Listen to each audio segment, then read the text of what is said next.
War of the Witches and the Martian.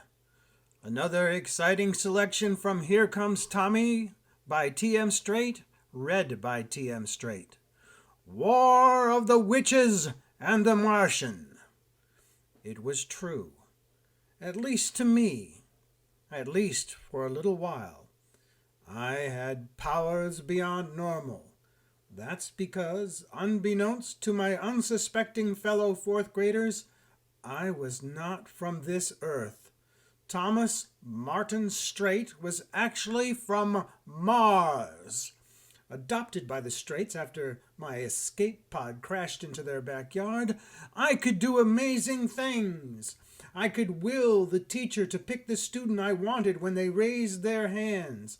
I could read people's minds.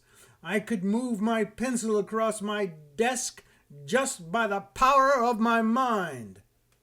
Well, sometimes I could.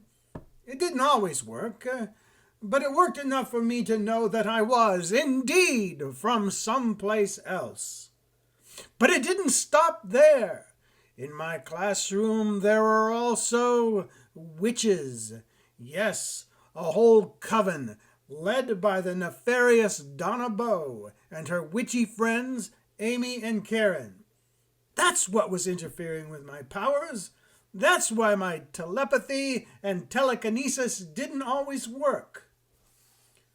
But those amazing developments were hard to keep to myself. Soon the girls would know I knew what they were, and eventually other students figured out that I was the Martian. And that is when the nightmare began. That is when my social decline started, spiraling me down into the lower ranks of elementary school cliques. At first, they laughed at me because I thought I was a Martian. "You're not a Martian, Straight. You're just crazy." I was baffled as to what to do and increasingly humiliated.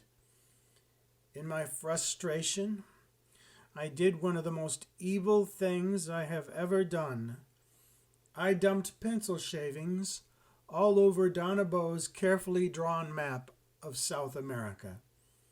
It was a stupid, cruel thing to do. Why? Frustration that I was going down while the witches remained popular. Some odd notion that Donna could use her witch powers to clear the map, thus proving I was right.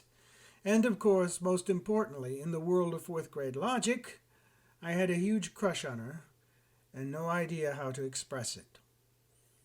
With that bit of horribleness, I snapped out of it. I confessed to everyone that I wasn't really a Martian. I was just playing a game. And that just made things worse. Everyone began teasing that I really was a Martian and said, "Come on, Straight, move something with your mind. Tell me what I'm thinking. Why don't you pop up your antenna and wiggle them around?" I became, and remained to one degree or another, the laughing stock of my class. Eventually, I learned to take their teasing and use it to my advantage as best I could.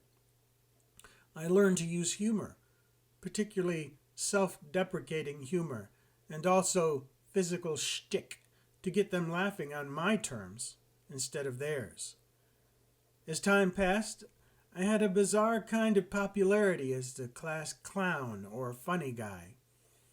But I never felt good about myself again. Not really. I always felt like people really didn't like me after that. That I had to prove myself just to be with people.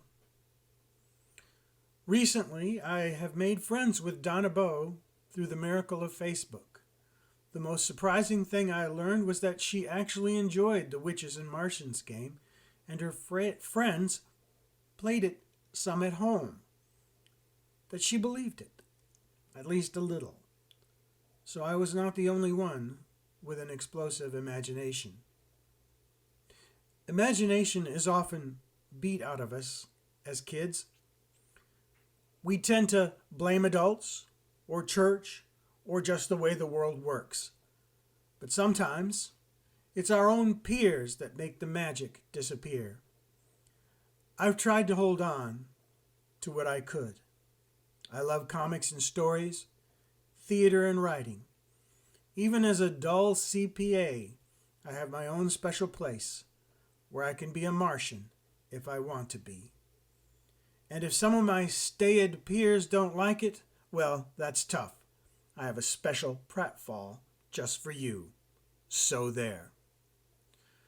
Here Comes Tommy is available on Amazon as a paperback and an ebook.